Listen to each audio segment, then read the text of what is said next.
Hey, good morning guys. Wala naman tikong to. Heto, gusto ko nang i-share sa inyo. Nakita ko, boy, may nakita ko isang video. Okay, si Tanner tsaka si Maymay naglalaro ng tubig. Nagwiwisikan ng tubig. Edward, asan ka na ba? Bakuran mo na si Maymay. Patay ka. Mukhang korsonada ni Tanner si Maymay eh. Alam mo, sa totoo lang, mas gusto kong mag-collab team sana si Baninay tsaka si Tanner. Pero mukhang iba eh. Mukhang yung attention ni Tanner na kay Maymay.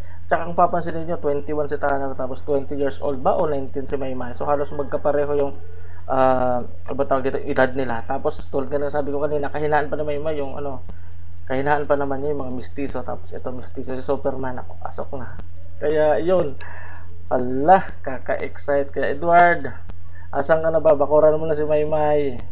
Dahil si Tanner mukhang kursonada ni Maymay, tapos si Maymay mukhang kursonada rin ni Tanner. So siguro po ilubulod siya. Maraming salamat sa mantikong to. Hanggang sa muli po.